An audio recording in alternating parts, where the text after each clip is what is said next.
telling them no. They're being bad audience participants. Not necessarily a plan.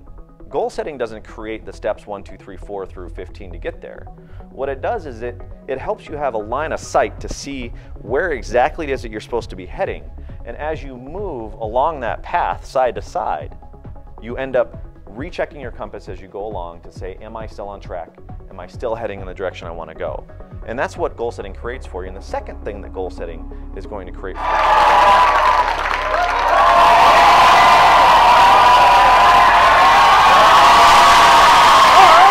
You alone are responsible to define who you are going to become, and you need to start living as that person today, not waiting until tomorrow. You could go out there right now to that job fair and you could say, I hope to do this, or you could go out there to that job fair and say, I am going to do this.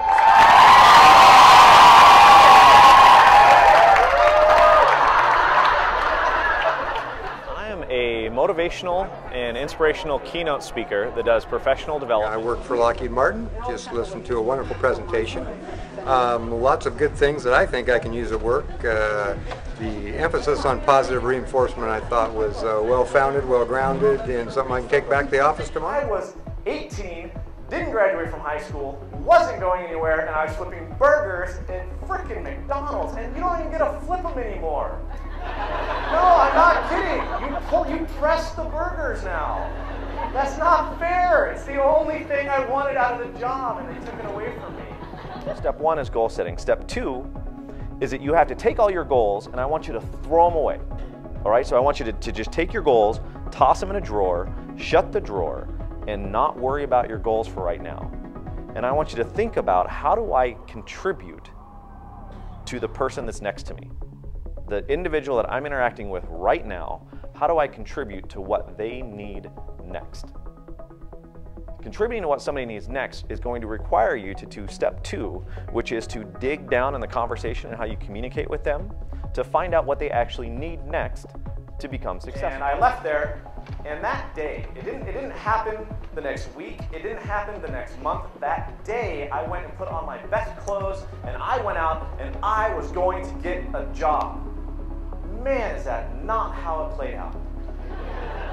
I went around looking for work, and My name is Nate Higgins. I work for CH2M Hill, and what I really like is Jabez just really broke down the different generations and the different ways each generation communicates. And what I thought was just so powerful about that is I saw the shortcomings in myself and the things that I need to do to better perform and create a greater return on investment for my employer.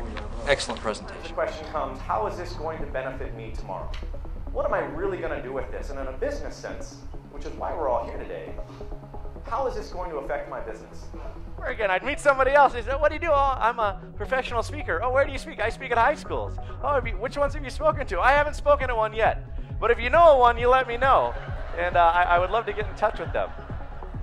And what was I doing? I was visualizing and living as I wanted to be.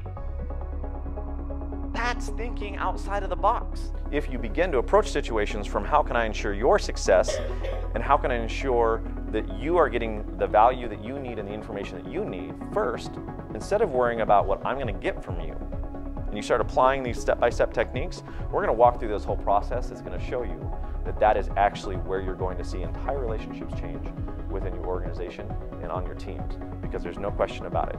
You start contributing to everyone around you, you in turn will rise faster. It is intense to realize, and I'm taking a Snickers for this, it is intense to realize that at one point you have to let go and believe that you have stated things clearly enough that the person will understand on their own and be able to come to terms enough to do their job.